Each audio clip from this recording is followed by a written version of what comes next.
आदाब, मैं हूं मुमताज आलम रिजवी और मेरे साथ इस वक्त मौजूद है वॉर एक्सपर्ट, मिलिट्री एक्सपर्ट और मिडिल ईस्ट रिसर्चर और हालात हाजरा पे गहरी नजर रखने वाले मेजर जनरल जावेद इकबाल साहब। मैं इस्तकबाल करता हूं, खैर मकदम करता हूं।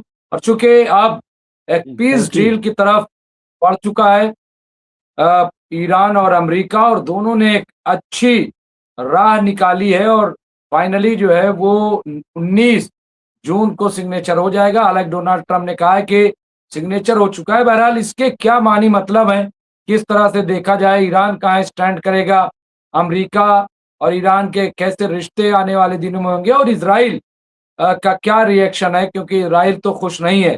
तो जावेद साहब, बहुत बहुत इस्तकबाल है। और कैसे आप देखते हैं इस पूरे हालात को?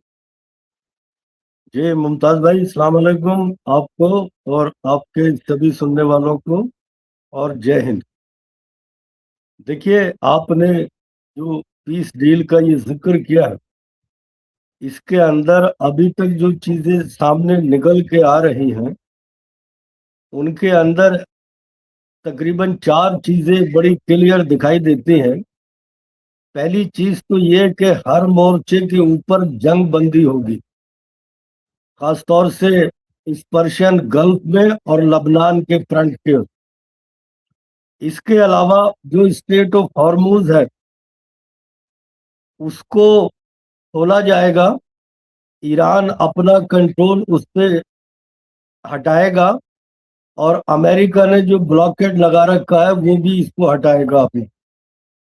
इसके अलावा जो तीसरी इम्पोर्टेंट चीज है, देखिए जो तीसरी चीज है वो ये है कि जो ईरान के एसेट्स अमेरिका ने फ्रीज किए हुए थे, उसमें से तकरीबन 24 बिलियन इसी के साथ अमेरिका ईरान को रिलीज करेगा।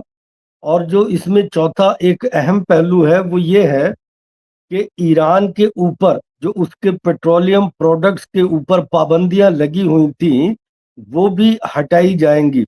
तो ये जब साइनिंग होगी, इस इनिशियल साइनिंग के अंदर ऐसा माना जा रहा है कि ये 4 चीजें मेन है। हालांकि जो वो टेक्स्ट साइन होनी है, उसका जो कंटेंट है उसके अंदर लिखा क्या है, अभी वो पब्लिक नहीं किया गया है। लेकिन जो अंदाजा लगाया जा रहा है, ये मेन 4 चीजें हैं। और इसके अलावा फिर 60 दिन तक का एक वक्फा होगा, जिसके अंदर जो बाकी अहम मौजूआत हैं उनके ऊपर बहस होगी। अभी तक न्यूक्लियर डील के बारे में ऐसा कोई खास इसमें जिक्र नहीं आया है। तो ये अगर आप इस डील का मुआयना करें, तो इसके अंदर अमेरिका छोड़िए, इसराइल के इनके जो भी जंग से पहले के मकासद थे, उनका कहीं कोई जिक्र नहीं है। और अमेरिका की सिर्फ ये कोशिश है कि इस जंग से पहले जो इस खित्ते के हालात थे, सिर्फ वो उस तरह से मामूल पे हो जाए। और सिर्फ स्ट्रेट ऑफ हॉर्मूज को खुलवाने के लिए आज अमेरिका को इजराइल के ऊपर भी दबाव डालना पड़ रहा है कि वो हिजबुल्लाह के ऊपर अपने हमले बंद करे, लेबनान के ऊपर अपने हमले बंद करे, और इसके साथ साथ जो ईरान के एसेट्स थे वो भी उन्हें पार्ट में लौटाए जा रहे हैं। और इसके अलावा जो उनके ऊपर पाबंदियां लगी हुई थी, उन्हें भी हटाया जा रहा है। तो अगर आप इसको देखें, तो ये एक तरह से ईरान के लिए बहुत ही बेहतरीन डील है। और उनके ऊपर जो पिछले तकरीबन 50 सालों से पाबंदियां लगी थी, इस डील के बदले में वो पाबंदियां भी हटेंगी। अब इसका जैसे आपने जिक्र किया कि मिडिल ईस्ट में इस डील को वेलकम किया जा रहा है, ईरान के अंदर भी जो अक्सरियत है इसे वेलकम कर रही है। सिर्फ एक माइनर ग्रुप है जो ये समझता है कि हमें और बेहतर डील लेनी चाहिए थी, हमने अमेरिका और इसराइल दोनों को हरा दिया है। उनमें एक बहुत छोटा फैक्शन जिसने प्रोटेस्ट किया था ये है। लेकिन अक्सरियत जो है वो इसको एक्सेप्ट कर रही है और इस डील से खुश है। दूसरी तरफ आप देखें, जो इजराइल है वहां पे इस डील को बहुत ही नेगेटिव वे में लिया जा रहा है।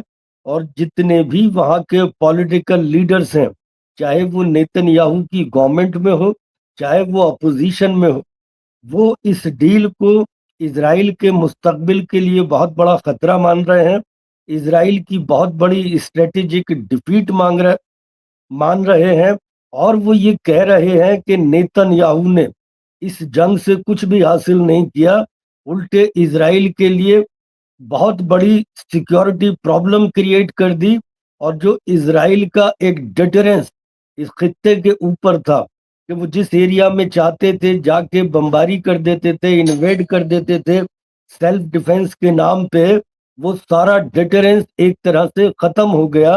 तो इसराइल के अंदर इसको लेके बड़ी तशवीश पाई जाती है, और ऐसा भी लोगों का अंदाजा है कि नेतन्याहू इसे सबोटाज करने की पूरी कोशिश करेंगे।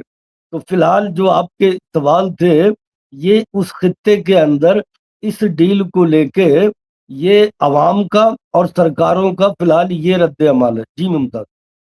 नहीं, बिल्कुल ये सही है। और जो आप कह रहे हैं इसमें मिडिल ईस्ट खास तौर से क्या क्या तब्दीली देखने को मिलेगी आने वाले दिनों में, क्योंकि अगर ये शर्तें मान ली गई और ये मुआहदा होता है तो मैं समझता हूँ कि ईरान बहुत तेजी से ग्रो करेगा। तो इसके ग्रो करने पर क्या लग रहा है मिडिल ईस्ट में किस तरह का माहौल डेवलप होगा, और इसराइल कहाँ स्टैंड करेगा, और जो ग्रेटर इजराइल की बात है वो कहाँ स्टैंड करेगा, क्योंकि मामला तो पेचीदा इतना आसान नहीं है जितना अभी हम समझ रहे हैं कि सब हल हो गया। जनरल साहब। नहीं, आपकी आपकी बात बिल्कुल सही है कि देखिए, जो इश्यूज हैं वो बड़े कंटेंशियस हैं, वो हल नहीं हुए हैं, लेकिन जो एक बड़ा रिलीफ वो ये होगा कि देखिए जंग बंदी हो जाएगी।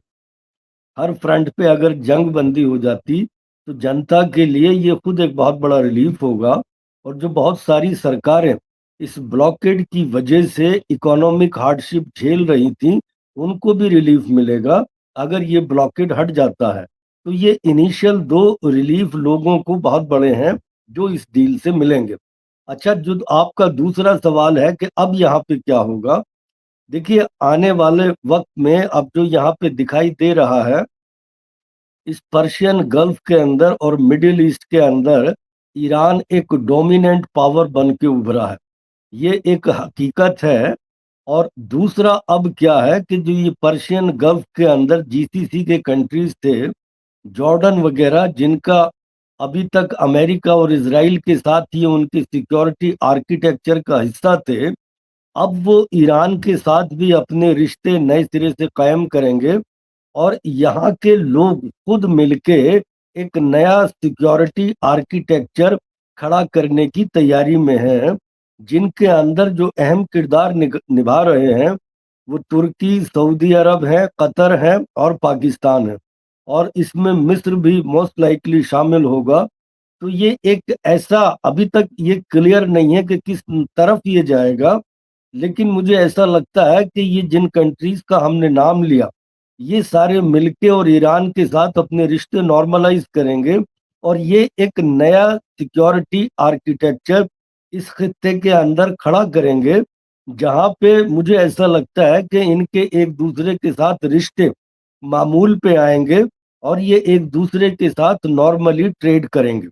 जो आपका दूसरा सवाल था कि देखिए ईरान के ऊपर क्या असर इसका पड़ेगा, देखिए ईरान पिछले 50 सालों से सैंक्शन झेल रहा है, इससे जो उसे रिलीफ मिलेगा, उसकी सैंक्शन का रिलीफ मिलेगा, या उसके अलावा जो उसके एसेट्स फ्रीज किए गए उनका भी उन्हें रिलीफ मिलेगा।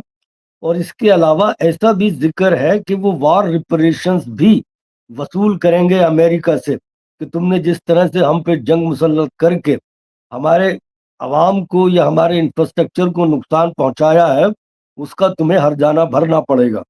और जिस तरह की सिचुएशन चल रही है, ईरान के ताल्लुकात न सिर्फ रूस से, चीन से, इस खित्ते के बाकी लोगों से, बल्कि दुनिया के दूसरे लोगों से भी बड़ी तेजी से नॉर्मलाइज होंगे, जिनमें यूरोप, ऑस्ट्रेलिया, जापान, कनाडा, ये सारे मुल्क भी शामिल हैं जो जनरली वेस्टर्न कैंप का हिस्सा है। तो इस डील के बदले में ऐसी बहुत पॉसिबिलिटी है कि इन सभी देशों के साथ ईरान के रिश्ते नॉर्मलाइज होंगे, उसकी ट्रेड उनके साथ नॉर्मली शुरू होगी, और उस ट्रेड के बदले में ऐसी पॉसिबिलिटी है कि ईरान की इकोनॉमी जो बहुत बड़े शदीद दबाव के अंदर थी, उसको भी रिलीफ मिलेगा, उनकी आवाम को भी रिलीफ मिलेगा और उनका मुल्क बड़ी तेजी से तरक्की करने की राह पे गामजन हो सकता है। और यही खदशा इजराइलियों को था। जब वो डील को अपोज कर रहे थे, उन्हें ये लगता था कि ईरान बहुत तेजी से बहुत बड़ी ताकत बन के उभरेगा, जिससे कि इजराइल के लिए इस खत्ते में बड़ी बेचैनी पाई जाती है, उनके मुस्तकबिल के ऊपर एक सवालिया निशान खड़ा हो जाता है। जो आपका सवाल था ग्रेटर इजराइल का, तो वो ख्वाब तो आप भूल जाइए।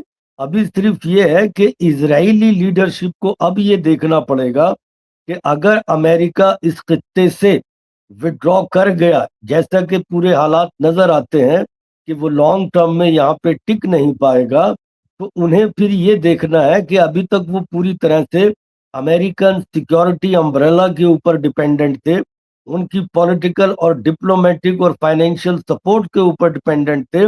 अब वो इस खित्ते के लोगों से या कंट्री से कैसे डील करेंगे अगर ये अमेरिकन अम्ब्रेला उनके ऊपर से हट गया। तो अब उनके लिए बड़े शदीद खतरात हैं। अब उन्हें ये तय करना है कि क्या हम एक नॉर्मल स्टेट की तरह यहाँ के लोगों से अपने रिश्ते सुधारें, और अभी तक जो रवैया उन्होंने अपना के रखा था कि वो एक्सेसिव फोर्स यूज करने का किसी भी मुल्क पे, चाहे गजा हो, चाहे वेस्ट बैंक हो, चाहे साउथ लबनान हो, चाहे सीरिया हो, अब उनकी जो फ्रीडम ऑफ एक्शन थी उसके ऊपर बहुत हद तक लगाम लगेगी। और ये उनके लिए बहुत बड़ी तशवीश का बायस है, जो कि इजरायली पॉलिसी मेकर्स को अब बैठ के तय करने पड़ेंगे अपने फ्यूचर के लिए। जी मुमताज। नहीं नहीं बिल्कुल। और नेतन्याहू का मेरे ख्याल से खेल तो खराब हो गया। क्या लग रहा है इसका इजरायली चुनाव पे कितना असर पड़ेगा? क्योंकि जिस तरह से चाहते थे कि हमारा वर्चस्व रहे या हमारी धाक जमी रहे, बनी रहे, अब तो ये सिर्फ ये कह रहे हैं कि साहब हम तो पीछे नहीं हटेंगे, जहां जहां हमारी फोर्सेस लगी वही हैं और हम अमेरिका के गुलाम नहीं है। अमेरिका या हम डोनाल्ड ट्रम्प इख्तलाफ भी हमारा, ये तमाम बातें क्या मानी रखती हैं? चुनाव में तो मेरे ख्याल से कि इनका बेड़ा गर्क तो हो जाएगा। देखिए अभी तक क्या था, नेतन्याहू, हम आपके चैनल पे बताते रहे हैं कि हमास के साथ भी इनकी बहुत बड़ी स्ट्रेटेजिक डिफीट थी, और हिजबुल्लाह के बारे में ये दावे करते आ रहे थे कि हमने उन्हें डेसिमेट कर दिया, ख़त्म कर दिया। लेकिन इस जंग में हिजबुल्लाह ने साबित किया कि उन्होंने बड़ी तेज़ी से अपने आप को रीऑर्गेनाइज, रीआर्म और मजबूत किया है। और मुझे ऐसा लगता है कि इस वक्फे में ये जो भी सीज फायर का हमास की तरफ से तो सीज फायर है, मगर इसराइल की तरफ से नहीं है।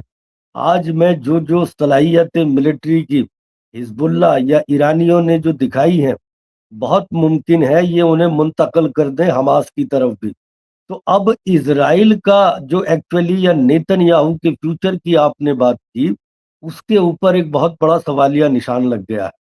अब तक तो वो ये कह के निकल जाता था कि मैं 7 फ्रंट पे लड़ा, मैंने इसे भी तबाह कर दिया, उसे भी तबाह कर दिया। लेकिन ईरान के मामले में ये इतनी ज़ाहिरी और इतनी ओपन शिकस्त है कि इसको वो किसी भी तरह से अपनी जीत के तौर पे पेश नहीं कर पा रहा है। और पूरे इजराइल के अंदर, खुद इसकी पार्टी के अंदर, अब ये है कि इसने हमें फंसवा दिया। और अमेरिका का हमला ईरान के ऊपर करवा के जिस तरह से इन दोनों मुल्कों को नाकामी मिली है, अब ये इजराइल के लिए बहुत बड़ा खतरा पैदा हो गई है। और मुझे नहीं लगता कि अब नेतन्याहू की ऐसी कोई पॉसिबिलिटी बाकी रही है कि इस साल में जब भी इजराइल में इलेक्शन हो, वो इस इलेक्शन को जीत पाए। पहले भी उसके हालात कम नजर आ रहे थे, लेकिन इससे उसकी मुश्किलें और आगे बढ़ेंगी। उसके अपने पहले ही करप्शन के केसेस चल रहे हैं, उनसे उन्हें रिलीफ नहीं मिल पाया है। जो हारेदीस का इशू है वो भी सेटल नहीं हो पाया है। और ये बड़ी ओपन शिकस्त ईरान की इतनी मैनिफेस्ट जीत के बाद, जहां उनके रिजीम चेंज करने की बात थी, उनके न्यूक्लियर प्रोग्राम को ख़त्म करने की बात थी, उनकी मिसाइल और ड्रोन टेक्नोलॉजी को ख़त्म करने की बात थी, और उनकी मुजाहिमती ग्रुप को सपोर्ट को ख़त्म करने की बात थी, वो सारे इशू तो उड़ गए, वो सारे तो ख़त्म हो गए। उल्टे ईरान के ऊपर से सैंक्शन हटाई जा रही हैं। उल्टे ईरान के जो एसेट फ्रीज कर दिए गए थे वो उन्हें वापस दिए जा रहे हैं और ईरान को रिपरेशन और भी दिया जाएगा। स्टेट ऑफ हॉर्मुज भी कहा है कि अमेरिका ने कहा है कि तुम टोल वसूल करो, ये तय हुआ है। आप बताइए। नहीं, उसमें ये उस पे टोल का नाम तो नहीं लिया गया, लेकिन ऐसा है कि ईरान उसको एडमिनिस्टर करेगा, उसको मैनेज करेगा, और बहुत मुमकिन है कि सर्विस टैक्स के नाम पे कि यहाँ से इतना ट्रैफिक गुजरता है, इसकी मेंटेनेंस के लिए, रख रखाव के लिए वो किसी ना किसी फॉर्म में इसके ऊपर अपना कंट्रोल एक्सरसाइज करेंगे। ऐसी बहुत पॉसिबिलिटी है। तो फिलहाल ये हालात हैं, और नेतन्याहू के लिए ईरान के ऊपर हमला करवाना अमेरिका को साथ मिला के उसके कैरियर का सबसे बड़ा स्ट्रेटेजिक ब्लंडर साबित हुआ।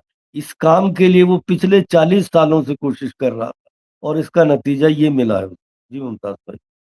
जी बिल्कुल सही कह रहे हैं। तो बहुत अच्छा तबसरा और तज्जिया किया इस वक्त जावेद इकबाल साहब, जनरल साहब ने। तो मैं शुक्रिया अदा करता हूँ आपका, और फिर इंशाल्लाह आपकी खिदमत में हाजिर होंगे, और जो भी सूरत हाल होगी उस पर और मजीद हम बात करेंगे। और ख़ास तौर से अभी जुमा का दिन बाकी है कि जब फाइनली इस पर सिग्नेचर होगा, और ये चूंकि MOU है, ये मेमोरेंडम ऑफ अंडरस्टैंडिंग है, और इसके बाद जो अभी 60 दिन तक, 2 महीने तक जो कुछ होगा उस पर भी हम नज़र रखेंगे और आपसे इंशाल्लाह गुफ्तगू करेंगे। बहुत बहुत शुक्रिया आपका। जी, जय जय हिंद। हिंद मुमताज भाई।